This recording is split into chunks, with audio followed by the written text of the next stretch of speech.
আমরা প্রায় অধিকাংশ মানুষই জানি না আমিন কোথায় বলতে হয় এবং কোথায় বলতে হয় না। যেই স্থানগুলোতে আমিন বলতে হয় না সেখানেও আমরা আমিন বলি, আবার যেখানে আমিন বলতে হয় সেখানেও আমরা আমিন বলি। অনেক সময় যেখানে আমিন বলতে হয় সেখানে বলি না, যেখানে বলতে হয় না সেখানে বলে ফেলি। বিসমিল্লাহির রহমানির রহিম। সম্মানিত দর্শক শ্রোতা, ভাই ও বোন, আমরা সকলেই জানি দোয়া একটি স্বতন্ত্র ইবাদত। দোয়ার মাধ্যমে বান্দা আল্লাহ তাআলার অতি নিকটবর্তী হয়ে থাকে। যে যত বেশি আল্লাহর কাছে দোয়া করে, আল্লাহ তার প্রতি তত বেশি সন্তুষ্ট হন, তত বেশি খুশি হন।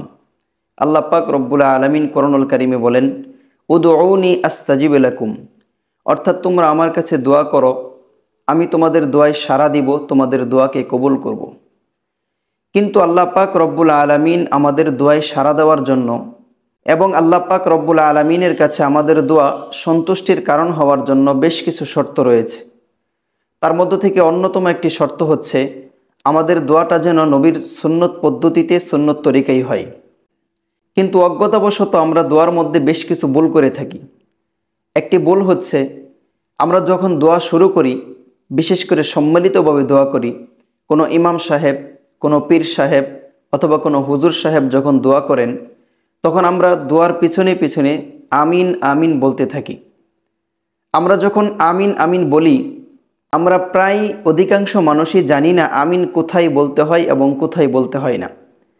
যেই স্থানগুলোতে আমিন বলতে হয় না সেখানেও আমরা আমিন বলি, আবার যেখানে আমিন বলতে হয় সেখানেও আমরা আমিন বলি।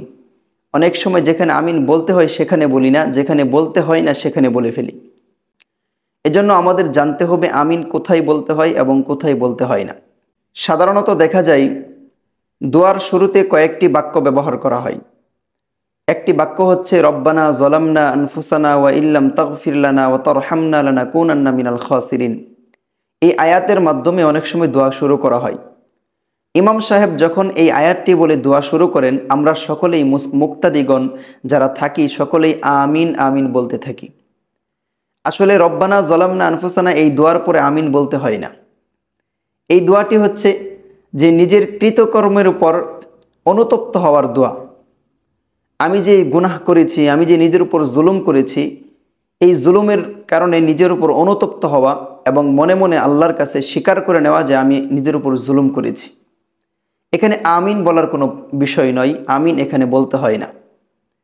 দ্বিতীয়ত, অনেক সময় দেখা যায় আমরা দোয়া শুরু করি একটি দোয়ার মাধ্যমে, বাক্যের মাধ্যমে, আল্লাহুম্মা আনতাস সালাম ওয়া মিনকাস সালাম তাবারাকতা ইয়া যাল জালালি ওয়াল ইকরাম। এই বাক্যের শেষেও আমরা মুসল্লিগণ, মুক্তাদিগণ আমিন আমিন বলতে থাকি, অথচ এখানে আমিন বলার কোনো বিষয় নয়। মূলত মাসআলাটি হচ্ছে, যেই বাক্যের মাধ্যমে শুধুমাত্র আল্লাহ পাক রব্বুল আলামিনের প্রশংসা করা হয় অথবা নবীজি সাল্লাল্লাহু আলাইহি ওয়াসাল্লামের প্রশংসা করা হয়, সেই বাক্যের পরে মুক্তাদিদের জন্য আমিন বলতে হবে না, বলা যাবে না। সেখানে আমিন বলার কোনো বিষয় থাকে না। আমিন বলতে হয় তখন যখন ইমাম সাহেব নিজের জন্য অথবা মুক্তাদির সকলের জন্য দোয়া করতে থাকেন, প্রার্থনা করতে থাকেন, আল্লাহর দরবারে ফরিয়াদ জানান, তখন আমিন বলতে হয়। কেননা আমিন শব্দের অর্থ হচ্ছে, হে আল্লাহ তুমি তাই করো যা দোয়াতে বলা হচ্ছে, অথবা হে আল্লাহ এই ভাই, আমার ভাই, তিনি যা দোয়া করতেছেন তাই যেন হয়। এভাবে আল্লাহর কাছে ফরিয়াদ জানানো, এটাকেই বলা হয় আমিন।